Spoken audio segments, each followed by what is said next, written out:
Yeah, good team, plays with pace, very good skill. They're a lot better. They played well here, but just kind of watching some video and seeing their results, they're won two of the last three, a couple of them on the road.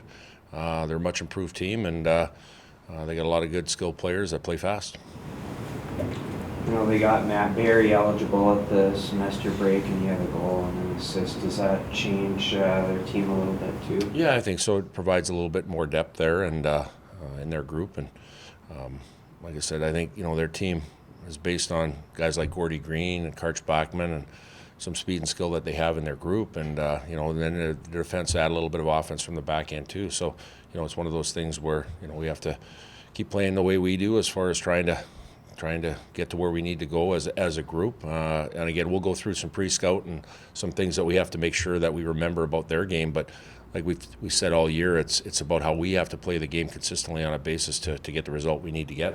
I know you had a couple of games where you gave up early goals the last couple of weeks, but as a whole, the first period's been pretty good for you guys this year. What's been behind getting good starts for you guys, do you think? Yeah, I think it's kind of a team mindset. It's just not one line or a couple of defensemen that have to provide that spark for you on the ice. I think you can see on the body of work that we've had here, everybody's kind of bought into the system and everybody's doing it on a consistent basis. The thing that we have to make sure that we shore up is that the first minute or two of the periods, of giving a team a grade A opportunity. It's one thing to give a shot on net early on in a game, but to give the quality of the opportunity early on to put you on your heels is something that we have to make sure that we get better at as a group. How do you decide who starts a game? The starting lineup? Yeah, who plays the first shift?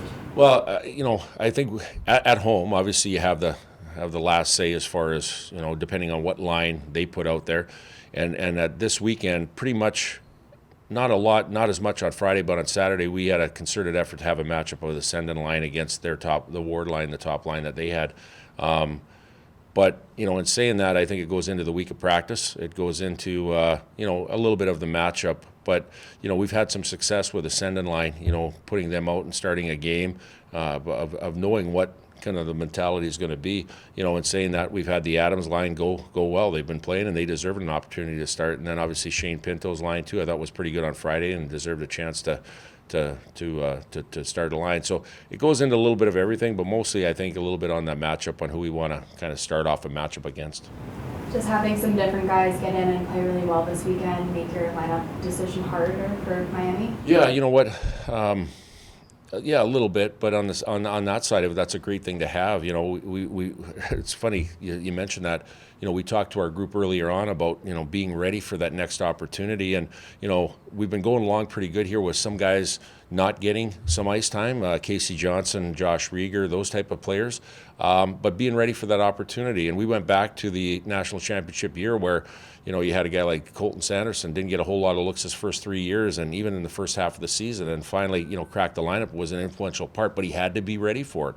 And, and also Christian Wolanin and Hayden Shaw kind of flip-flopping a little bit back and forth, and they were influential in Friday and Saturday, or Thursday and Saturday nights in Tampa. So, just making mention that you got to be ready for your opportunity, and those guys were. I thought, Johnny Takana came in, gave us some good minutes, and I thought, Casey Johnson obviously scoring a goal could add another one, and Josh Rieger was a solid back there on the back end. And you don't have success unless guys are ready like that. So it's going to be like that down the road as far as making sure guys are ready for that opportunity. Kind of playing off Brad's earlier question about the starts, after what happened Friday night, how crucial was the actual start of Saturday's game? Obviously the win's important, but how crucial was it the way you guys were able to do it? Well, it was very crucial. It was a hard day in here. We on the Saturday morning, and you could have easily let go as far as, okay, that's one loss, no big deal, we'll get after it tomorrow. But you can't leave it to chance, and it's not just a coaching staff, it's a coaching staff, the players in that locker room, the leadership group that are wearing letters. all identifying that hey, you know what, we got to be better. Like, we're in the NCHC now, and it's a fine line between winning and losing, and that's what happens when you don't have everything going your way, and most of that is the execution and the compete level that we had on the Saturday night. So Saturday we identified that as a group, through video and having meetings, and I thought we were pretty good to start the game. We gave them a grade A opportunity again early in the period, a 2-on-0 that Sheeler had to make a great save on, but other than that, I thought our guys did a good job. How big is it for you to know that you have a team that can respond so well after a loss like that? Yeah, it's good to know, and we talked about having the North Dakota mentality of after a loss, and instead of just throwing the jersey on and expecting it to come, that there's a lot more to that has to happen, and about the accountability side of it. So that's built through our culture. That's a fabric that's woven here strongly. That what we have to do on a daily basis, and again, it starts in practice. Coaches talk a lot about how we have to do things, but it has to come from the players too. And after that Friday game, we asked the players on what needs to be better, and they to a T said all the right things that we had to address. And again, that's good when they're on the same page as the coaching staff. Did you think the players took this loss a little bit harder than any other regular season loss, just because you guys haven't faced adversity in the form of a loss this year as much? Yeah, I think so. We've won a lot of different games, different ways. Starting with leads, trailing in games, winning in overtime, and I think things get glossed over when you can win those games. But when you finally don't get the result of a win, it gets the attention of everybody. And again, there's a level that everybody wants to get to here, and again, we've talked about the goals in front of us, and part of that is playing consistent hockey, and we have for the most part. And again, we want to make sure that we keep trending that way. Is there any update on JBD? Yeah, you know what, yesterday he came in for physio, and he responded very well. He's getting better. Skated a little bit on his own today. That's positive.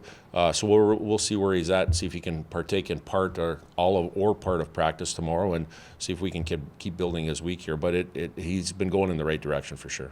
What are your thoughts on Shields' performance on Saturday after not his best night on Friday? Yeah, I thought he responded very well. As far as making saves, he made some tough ones when he had to. The puck touch that led to their goal, I think it was a little bit on our defenseman not getting back and being available early on, and a little bit on his execution on moving it to a certain area. But other than that, I thought he was really solid and did what he had to do to win. And that's all about getting another opportunity to redeem yourself or get a chance to do that. How about Colt Pullman? Yeah, he didn't skate today.